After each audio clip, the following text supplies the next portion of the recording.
Hey guys, I want to welcome you to the weekly Wednesday for the Financial Freedom newsletter, where every week, every Wednesday, we delve into something inspirational, motivational, something excerpt taken from the Financial Freedom weekly newsletter.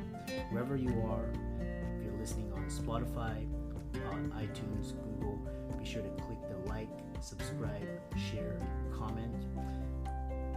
And without ado, let's get into the show. Welcome everybody to this week's podcast episode for the Financial Freedom Podcast, and I'm your host, Dr. Christopher Liu. And as you know, I talk about 4 different types of freedom: time, financial, location, health freedom. And in that light, I'm always interviewing business owners, entrepreneurs on the cutting edge, impacting the world and doing good. So today we have Dan Peterson, and his goal is to use 25 years of business management and ownership to add value for listeners on topics ranging from business, entrepreneurship, marketing. So he is the founder and CEO of Flip Switch Social Media, and it's going to be a great conversation about pursuing your passions, entrepreneur, family, parenting. And with that, I'll welcome Dan to the show. Welcome. Thanks, Chris. I appreciate having me on. Yeah, I know we had connected through Podmatch, and tell us more about, you, how you got started, your business, and we'll delve into it. Sure. So it's a long story, but I'll make it really short. So I'm 43 years old. I grew up in a small town, central Illinois. And in that town, my family, when I say family, I mean my parents, grandparents, aunt and uncle, they ran a Ben Franklin store, which is, for those of you listeners that might not know what that is, it's a precursor to Walmart, basically. So retail store, it's got everything and everything. And I grew up in that until I was basically in high school. Then I managed different businesses for the next decade or so, quit doing that, formed a rock band, did that for 5 years, and then ended up moving to Chicago, up where I'm at right now, for the band. But the band didn't work out, and I had to get a real job. So I started going door to door, and I found that I was really, really good at it, like top 1% in the country. So I found my niche there, and then ended up owning 3 different sales offices from Chicago, Central Illinois, and Houston, Texas, and managed 1,000 different sales reps in those offices combined, trained and managed over time. So I've got a lot of experience in a lot of different industries, but I can speak to a lot of things. That's why you're perfect for this podcast. You're full of stories. And and what's really interesting is you found your niche in door-to-door selling, which is, a very interesting skill. It's a very interesting skill, something I never dreamed I would have been doing. And I should add that I only did that for a few years, and then I ended up starting Flip Switch back in 2012. So Flip Switch is over a decade old now. But yeah, the door-to-door thing was really crazy. It was something that I never thought I would do, and I just fell in love with it right away. I mean, it took like one training, and I was like, this is really fun. And some people hate it, of course, because you get told no a million times a week. But I loved it. I loved losing. I loved the fact that somebody could tell me no at their door, and I had a chance to go win at the next door. Yeah. And I could do that for an infinite amount of doors. So the game was never, the game never stopped. So it was really cool. I enjoyed it. You have this idea where, most people think losing is bad, but you have this idea, this counterintuitive idea that losing is awesome. And elaborate on that. Well, I think it's just a mindset, and I didn't always have that. Trust me, I developed that with age, I guess you could say, but and experience in different businesses. But I think that there's just 2 sides to the coin. There's 2 ways you can look at it, and you can either decide, and I'll relate this to the door to door because it's a really good analogy. There's a lot of people that I worked with over the years that couldn't handle it. They couldn't handle the rejection. And I mean, that people would start, you talk about a high turnover rate. I mean, people would start and stop, get hired and quit the same day, many, many times. And it was because they couldn't handle that rejection. And I never took it personally. I just looked at it as a challenge, and every door was a different game. Every door was a different challenge. And I think that's what I liked about it so much. So yeah, it's just 2 sides of the same coin, but some people can't handle that negative side of it. And I guess I didn't have a problem with that, but there's so many lessons in that. I always wanted to write a memoir of it called like Memoir of a Door-to-Door Salesman or something, and just relate it all to life, because you learn so much in that job. I recommend everybody drop what they're doing right now and go door to door. Just do it for a year, nothing else.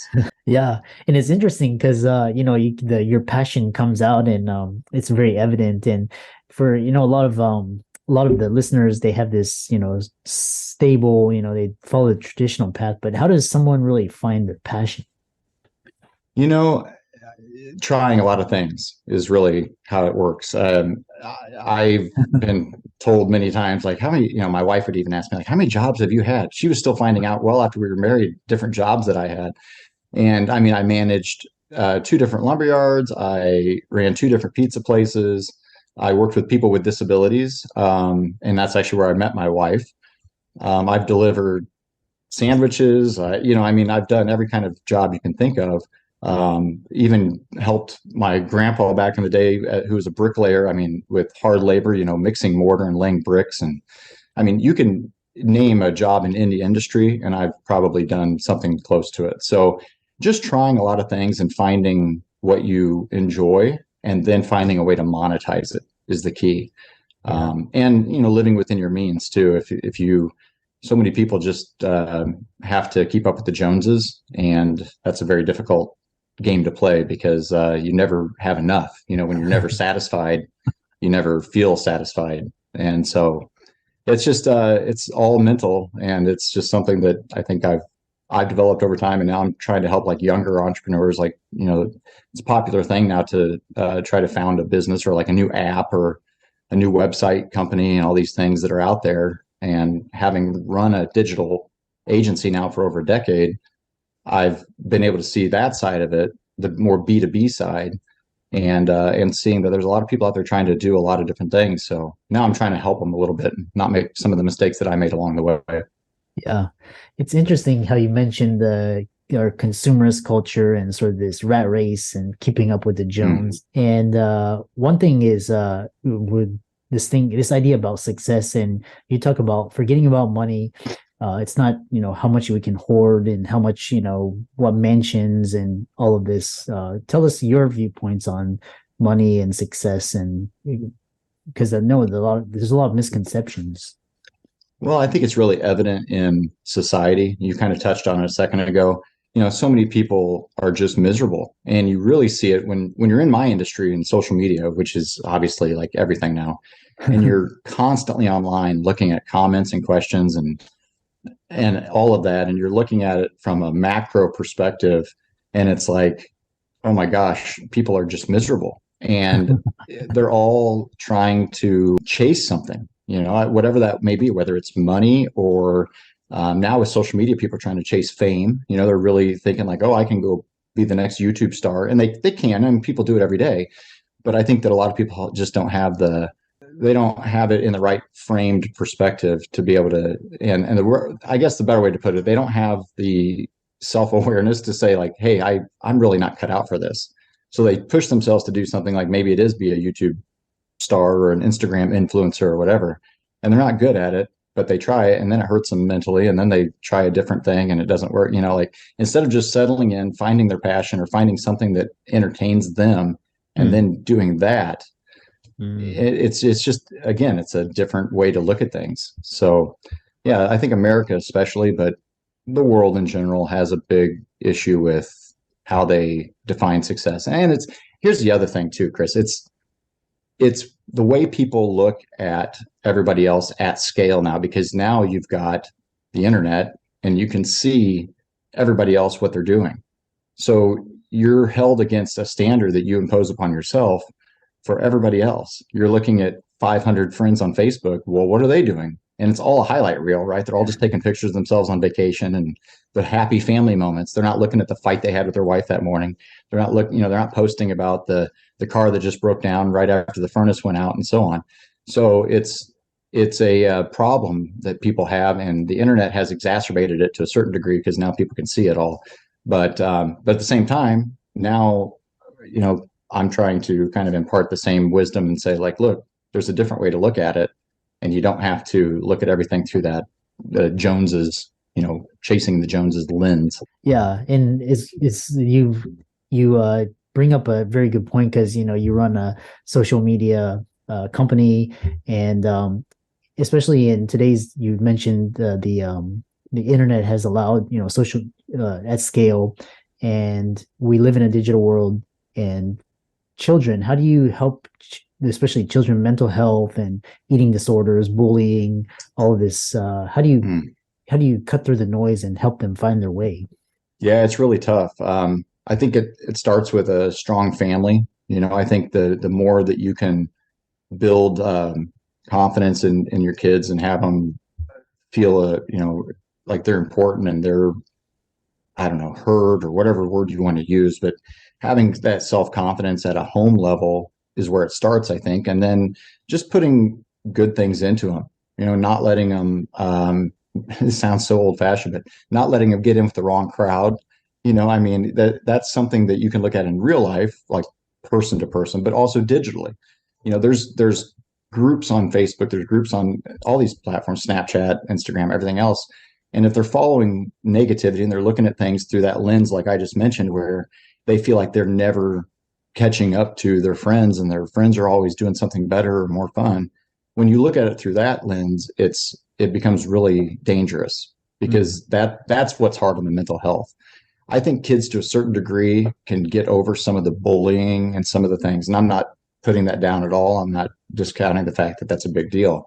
But Mhm. I think that we underestimate some of the level of how kids are capable of overcoming that stuff. I think instead of necessarily focusing on how we get rid of the problem, it's more building up the solution side of it so that they have the tools in their arsenal to be able to combat that when it does make sense. Yeah, it's especially when with the meta when Web3 and the metaverse, and basically Mhm. we basically go into any virtual world that children mental health is going to be very important. And For as sure. a parent and as an entrepreneur, in the social media landscape, how do you see parents handling the good and bad of social media in this day and age? I think it's a fine line between allowing your kids to be on platforms at a certain age and not, as well as making sure that you have some oversight into that if they are on those platforms. I think too many parents in this day and age turn their kids loose on social media at a really young age. And I'm talking like 8, 9, 10-year olds on Snapchat, that kind of thing. And they don't check in. They Mm. don't see what's going on. They don't try to follow up. They don't look through their kids' texts or their, at least ask their kid about, hey, how's things going? It's very much a digital babysitter in a lot of regards for a lot of people, and I think that that's very dangerous. And it's not. I'm not anti-social media because I've run a social media agency, but for example, I have at the time that you and I are talking right now, I have a 13-year-old, 11-year-old, and 4-year-old, all daughters. And the 13, 11-year-old, neither one of them are on social media. The 13-year-old's probably getting close. I'm probably to that point, but she'll be going into high school this year. And that's about kind of when I set a mental, kind of hurdle and said, okay, at this time we'll allow it or something. But we even held off getting her a phone that could handle all of that. We got her a phone that was like basic and you can call and text, but now she's got an iPhone and all that stuff. But we were behind compared to every parent that I pretty much know. And that's partially because I know what's out there because I live in it. I live in this industry Mhm. and I know that it's dangerous. But at the same time, I'm not trying to be overprotective either. I'm just trying to maintain a little bit of their old school childhood that I had growing up in the 1980s where everybody rode their bikes around and did all that. And I'm not naive enough to think that that's how it is anymore. I understand, but there's a little bit of, I don't know, whatever I'm trying to say, like a little passion for the past there that I'm trying to hang on to, I guess. Yeah, But yeah. it's tough, and I don't try to tell parents what to do. I give suggestions and stuff. Every family's different. Some kids are much more mentally astute and able to handle things like this, and others I think are way behind in the EQ game and not able to handle it. So it's on a case by case basis. Yeah, this is wonderful advice. And I get a lot of reach out now, especially the Gen Z cohort, and they're saying, especially with college, what's interesting is a lot of exit the US news rankings. It's very expensive. There's questions of bias. So how would you like, what do you tell your kids, how important is getting a college degree? Because, kind of Gen Z's sort of questioning, do I need to do I need to go to college? I can, start a Right. company. And what are your thoughts? I am on the unpopular side of this opinion, and I don't think that in most cases college is necessary. Not in this day and age with technology the way it is, and the ability to learn a lot of things and do a lot of things without a quote unquote formal education. That being said, obviously there's still a place for it. I mean, I would not, you're a doctor. I definitely don't want you learning how to be a doctor off of YouTube and treating me. So I am fully aware that there are situations, accountants, engineers, architects, all these things, obviously these skilled positions that need education. And it has a certain element of weeding out, right? I mean, it does weed out a certain level of lazier, less motivated student that you don't want to be your doctor as well. But on that note, I think that there's, we're still hanging on to the past in this country, especially, and globally, honestly, where there's that old adage that, you graduate high school, you go to college, you get a job, you work 30, 40 years and die. And that's kind of it. And I think now with the fact that we have the internet and this, powerful phone in my hand right here, that we can see and do so many more things now. And we understand what's available to us as a culture and as humans. And I just don't feel that I feel that people are catching on to it, and the jig is up. And it's also very expensive babysitting scenario. Again, like, you got my kids, I told them, to answer your question, like, you better know what you want to do. If you're going to go to college, you need to really go because you either know what you want to do or have a very good idea. But if you don't, go travel, go do something for a couple of years, go live life and learn. I looking back, I can't imagine now thinking when I was 18 or 19 that I had a clue of what life was going to bring or what I was going to do or anything. And I get it. Like my one daughter, she's definitely probably going to be a teacher. She just really, really wants to do it. That might change in the next 4 or 5 years. Who knows? But she's really bent on being a teacher, and that's fine if that's what she wants to do. But if you don't know what you're going to do and you're just going to college to get a piece of paper because you think it's going to get you a better job, I mean, that ship has sailed a long time ago. Yeah. So yeah, I'm not a big fan, to put it in 3 words or less. I think you're right. It has its place, especially if you're going to do like a professional or you need to be like these skilled. But then, like I said, the internet and, especially blockchain technologies really opened up so many doors, and you don't really, if you're going to go that route, you don't really need it. And there's value of doing other things. So right. And hopefully it gets to a point where people don't need, I think there's a mindset where people will go to college to get what we always heard, a good job, right? You want to get a good job.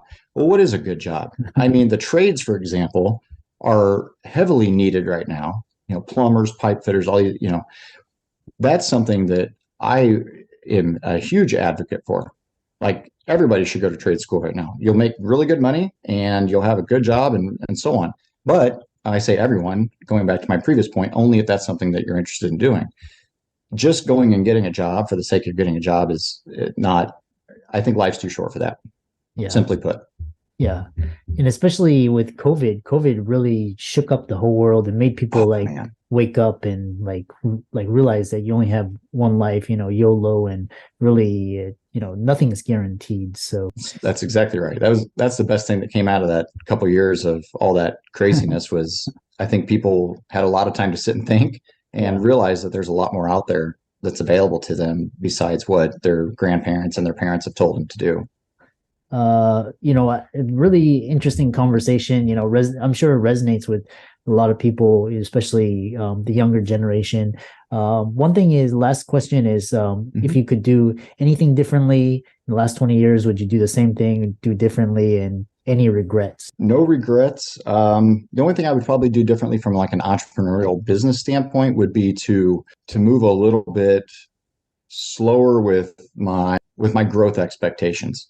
I think that I came out swinging thinking like this thing is going to blow up and turn it, and just really take off, and having set my expectations a little bit differently back, a decade ago or so, I probably would have saved myself a little bit of mental stress because I expected to be a different place at a different time, and just looking at it through that type of scenario. But no regrets. I would give advice to younger entrepreneurs or people that are trying to do their own thing now, especially with the capabilities that are around now compared to even a decade ago. I mean, just look how much room we've got now a decade later, from when social media really hit. And I would tell them to just go out and do more stuff.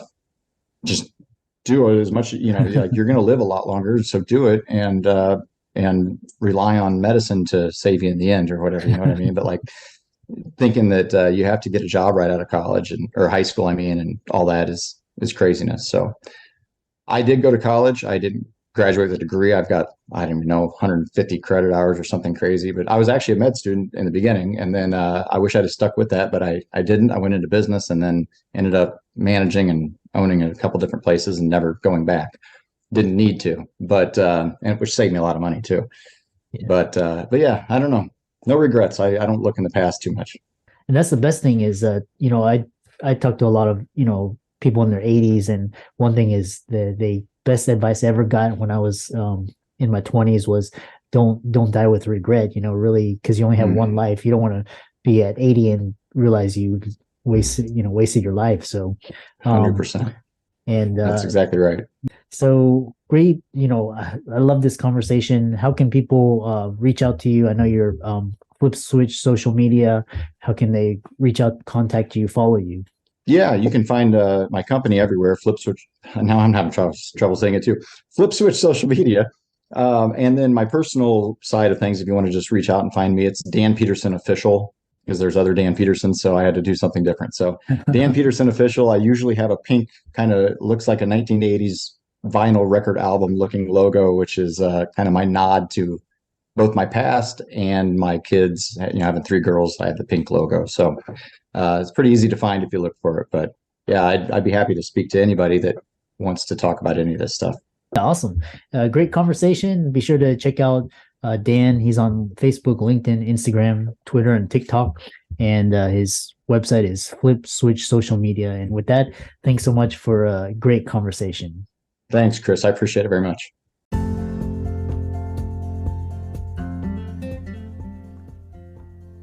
I hope you really enjoyed that wonderful, inspirational, motivational piece. Again, wherever you are listening, if you liked it, be sure to like, comment, share, subscribe. We're on everywhere: Spotify, iTunes, Google, Amazon, Audible. And without much ado, be sure to thank this show's sponsors, and we'll see you next week.